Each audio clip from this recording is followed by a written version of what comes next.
प्रिय विद्यार्थियों, आज हम केशवदास द्वारा विरचित रामचंद्रिका महाकाव्य से उद्धृत परशुराम संवाद से संबंधित छंदों की व्याख्या पर चर्चा करेंगे। इससे पिछले वीडियो में आप जो है सीता जी के रूप वर्णन और सीता स्वयंवर की शोभा से संबंधित छंदों की व्याख्या से परिचित हुए और सीता जी के स्वयंवर में प्रभु श्री राम शिव जी के धनुष को तोड़ते हैं और सीता के साथ राम का विवाह होता है। राम के साथ उनके अन्य तीनों भाइयों का भी, दशरथ के चारों पुत्रों का विवाह होता है और विवाह के बाद जो है राजा जनक यथोचित दहेज देकर के राजा दशरथ को विदा करते हैं और चारों भाइयों की जो बारात है दल बल के सहित अयोध्या की ओर प्रस्थान करती है। इसी समय परशुराम जी वामदेव से पूछते हैं कि शिव जी के धनुष को किसने तोड़ा, तो उत्तर में वामदेव जी रा बोल पाते हैं और इस रा को ही परशुराम जी समझ लेते हैं कि रावण ने शिव जी का धनुष तोड़ा है। इसलिए वो रावण के प्रति क्रोधित होते हैं और कटुक्तियों का कथन करते हुए कहते हैं कि मैं रावण के सभी कंठों का हार बनाकर के शिव जी को पहना दूंगा। परशुराम को इसी समय अयोध्या की ओर गमन करता हुआ, प्रस्थान करता हुआ, जाता हुआ राम की बारात का जो दल दिखाई देता है तो वामदेव से पूछते हैं कि ये किसका दल है।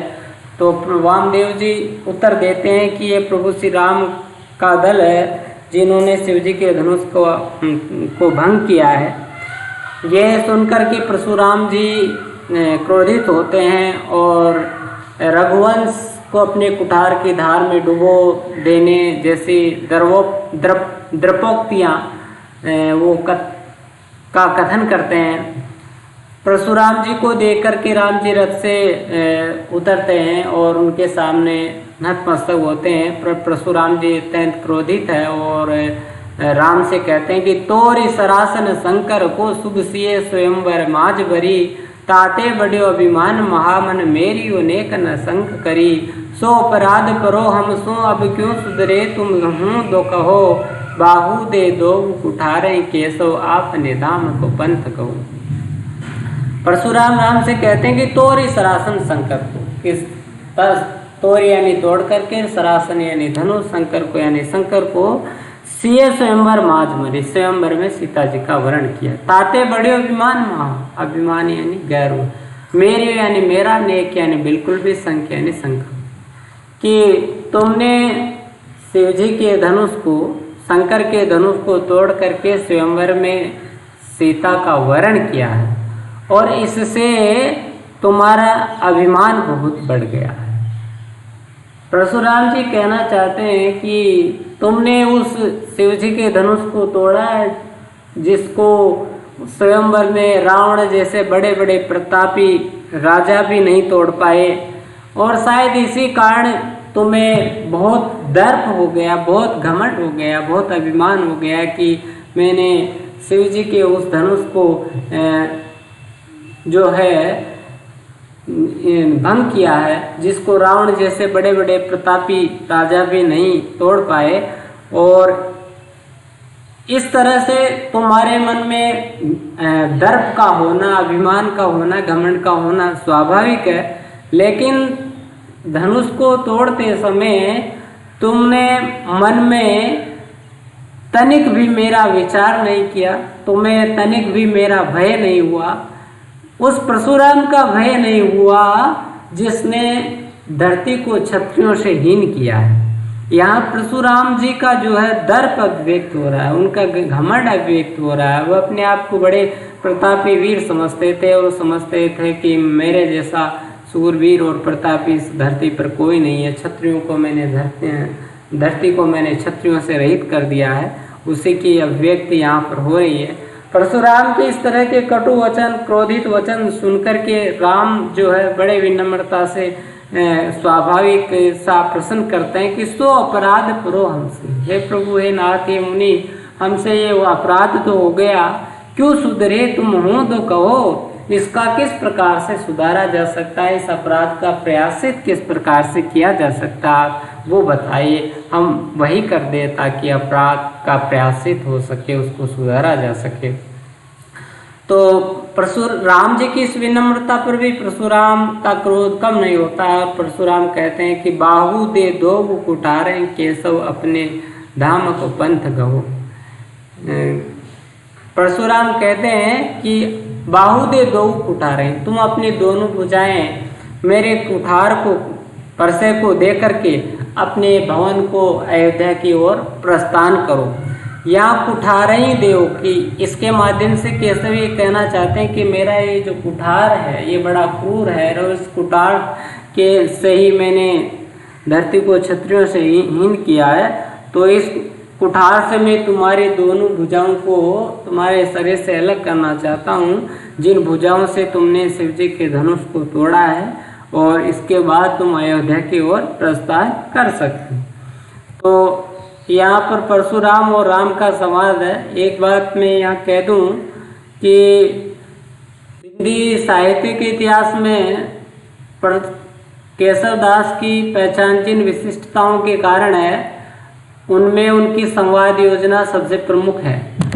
और केशव दास द्वारा विरचित रामचंद्र का जो महाकाव्य है वो संवाद योजना की दृष्टि से सर्वोत्कृष्ट प्रबंध काव्य है। एक प्रबंध काव्य में संवाद योजना की सफलता जिस चरम स्तर तक हो सकती है वह रामचंद्रिका में दृष्टिगत होती है।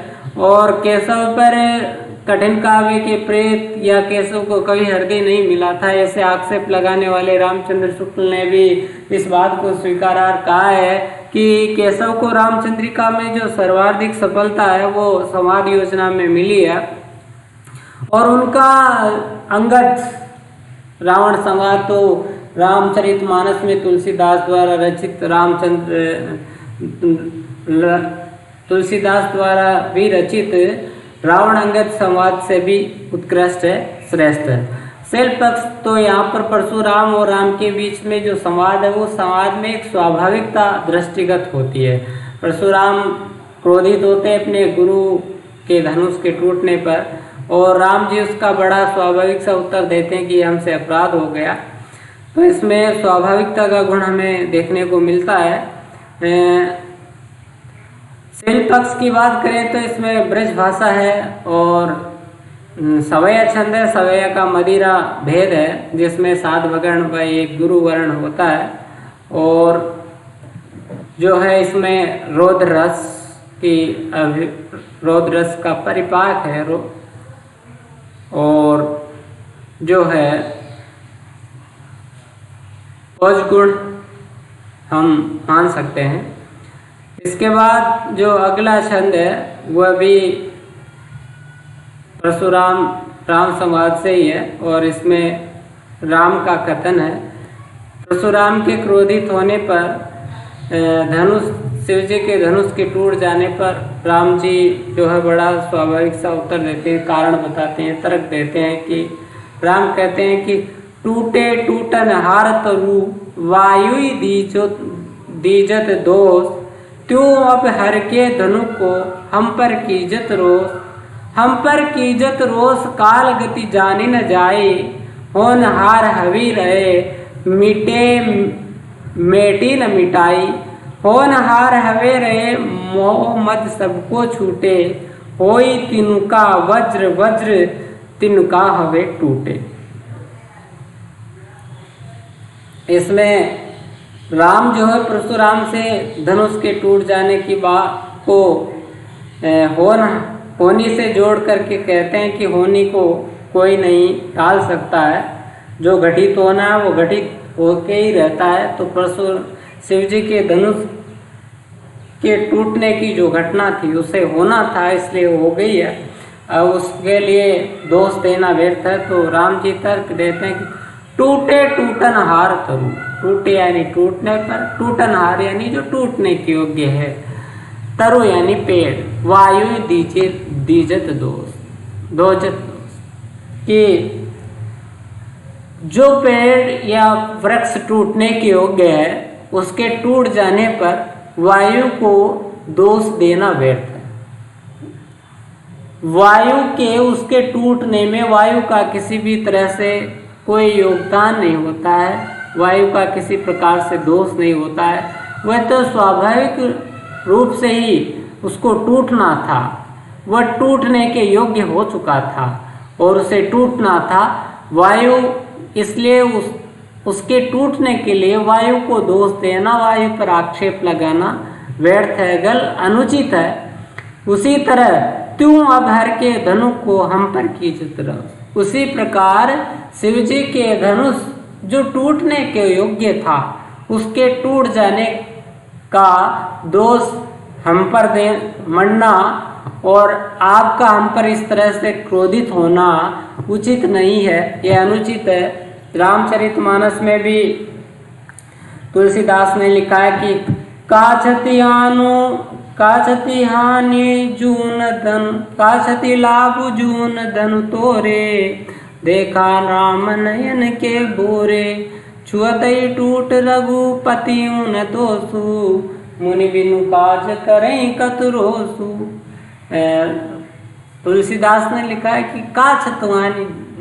काछति लाभ जून धन, पुराने धनुष के, लक्ष्मण के माध्यम से कथन कहलवाया है कि पुराने धनुष के तोड़ने से क्या लाभ और क्या हानि। और फिर राम जी ने तो उसको नए के भ्रम से देखा था, नया समझ करके छुआ था और वो तो छूते ही टूट गया, इसमें राम जी का क्या दोष है। तो यही बात यहाँ पर प्रकारांतर से राम जी कह रहे हैं कि वो धनुष टूटने के योग्य था और उसमें टूट गया, इसलिए हम पर जो है क्रोधित होना, क्रोध करना वो व्यर्थ, हमें दोष देना व्यर्थ है। हम पर कीजत रोष काल गति जानी न जाए, और आप हम पर व्यर्थ ही क्रोध करें। काल की गति को कोई नहीं जान सकता और काल की गति से कोई बच नहीं सकता। समय परिवर्तनशील है और समय की इस परिवर्तनशीलता का आपको विचार करना चाहिए कि समय हमेशा एक सा नहीं रहता है और जो होनहार होता है वह होकर ही रहता है। जिस घटना को घटित होना होता है वह घटित होकर ही रहती है, उसको चाहकर भी नहीं मिटाया जा सकता, उसको चाहकर भी नहीं रोका जा सकता। जो होना है वो होकर रहेगा। ऐसी ही बात जो है रामचरितमानस में तुलसीदास ने लिखी है कि सुनो भरत भावी प्रबल, विलिखि कयो मुनिनाथ, हान लाभ जीवन मरण, यश अपयश विद्या। सुनो भरत भावी प्रबल, भावी होनहार प्रबल है और उसको रोका नहीं जा सकता, उसको मिटाया नहीं जा सकता, टाला नहीं जा सकता। सूरदास ने भी ऐसा पद लिखा है कि भावी काहू सो न टरे, भावी काहू सो न टरे, कह वह राहु कह वे रवि शशि, आनि संजोग परे, मुनि वशिष्ठ पंडित अति ज्ञानी, रचि पचि लगन धरे, तात मरन सिय हरन, राम वन वपु धरि विपति भरे, रावण जीति कोटि ते तीसा, त्रिभुवन राज करे, मृत्यु बांधि कूप में रखे, भावी बस सो मरे। अर्जुन के हरि हुते सारथी, सोऊ वन निकरे, द्रुपद सुता को राजसभा, दुशासन चीर हरे, हरिचंद सो को जगदाता, सो घर नीच नीर भरे, जो ग्रह छाड़ी देश बहु धावे, तऊ वह संग फिरे, भावी को बस तीन लोक हूँ, सुर नर देह धरे, सूरदास प्रभु रचि सु हवे है, को करी सोच भरे, भावी काहू सो न टरे। जो होनहार है उसको कोई नहीं टाल सकता, होनहार होकर ही रहता है। जो घटित होना होता है वो घटित होकर के ही रहता है। और परशुराम जी के इस धनुष को भंग होना था, टूटना था, इसलिए टूट गया और इसको रोका नहीं जा सकता था। होनहार हवे रहे, मोह मद सबको छूटे, और होनहार होकर ही रहता है। परिवर्तन जब होनहार बलवान होता है तो वस्तुओं के प्रति हमारा जो मोह है, लगाव है, वह रखना भी व्यर्थ है और घमंड करना भी व्यर्थ है। परिवर्तनशीलता के कारण इन वस्तुओं के प्रति हमारा लगाव स्वतः ही समाप्त हो जाता है। समय के साथ सबका जो मद है वो खंडित हो जाता है। तुलसीदास ने लिखा भी है कि तुलसी नर का क्या बड़ा, समय बड़ा बलवान, वीला लूटी गोपियाँ, वही अर्जुन वही बाण। तो समय की व्यक्ति बलवान नहीं है, समय बलवान है, और समय के साथ ही जो होनी है वो होकर के रहती है, और मद जो है वो टूट जाता है। बड़े बड़े रावण जैसे जो है महारथी, उनके दर्प चूर्ण चूर्ण हो गए। सूरदास के उस पद में मैंने वाचन किया, उसमें उन्होंने कहा है कि सूर्य चंद्रमा राहु से कितने दूर है, फिर भी उनका संजोग हो जाता है। वशिष्ठ जी बड़े ज्ञानी थे और उन्होंने बड़ी मेहनत से शुभ लगन में राम जी के राज्याभिषेक का मुहूर्त निश्चित किया था, फिर भी पिता का मरण हुआ, सीता का हरण हुआ और बहुत विपत्ति पड़ी। रावण जिसने मृत्यु को ही कुएं में कैद कर रखा था, वह भी मृत्यु से नहीं बच पाया। अर्जुन जिसके कृष्ण सारथी थे, वो भी, उसको भी वनवास की जो है वो भोगनी पड़ी। और हरिश्चंद्र जो राजा था, उसको भी पानी भरना पड़ा था नीच के घर। तो जो भावी है, होनहार है, उसको कोई नहीं ढाक सकता। होई तिनुका वज्र तिनुका हवे टूटे। और समय की इस परिवर्तनशीलता के, समय की बलवानता के कारण ही तिनुका भी वज्र के समान हो जाता। तृण भी अत्यंत कृशकाय, तृण भी अत्यंत तुच्छ तृण भी वज्र के समान शक्तिशाली हो जाता। और वज्र के जो है वो जो संसार की सबसे कठोर धातु है, वह भी तिनके के समान आसानी से टूट जाता है। ये सब समय की प्रबलता है और होनी की भविष्यता है, इसलिए इनके अनुसार ही आपको आचरण करना चाहिए। और राम जी ऐसा कह कर के मानो अप्रत्यक्ष रूप से ये संकेत दे रहे हों कि अब जो है राम अवतार हो चुका है। तो इसमें जो है केशव दास ने होनी को जो है अवश्यम भावी बताया है, और ये बताया कि समय शक्तिशाली है, समय परिस्थितियाँ मनुष्य को बलशाली और कमज़ोर बनाती है। कुंडलियाँ छंद है, कुंडलियाँ छंद जो है दोहा और रोला छंद के संयोग से बनता है। दोहा रोला कुंडलित कर कुंडलियाँ हुई, भाषा ब्रज है। और इसमें जो है अनुप्रास अलंकार, यहाँ पर जो है उदाहरण अलंकार का प्रयोग हुआ है, और प्रासाद गुण है और पांचाली रीति है। बाकी भाव में जो है परशुराम के क्रोधित होने पर धनुष के टूट जाने को राम जी जो है स्वाभाविक घटना बताते हैं, होनहार बताते हैं। और इस तरह से नियति की बात की जो है इसमें संकल्पना जो है अभिव्यक्त हुई है। धन्यवाद।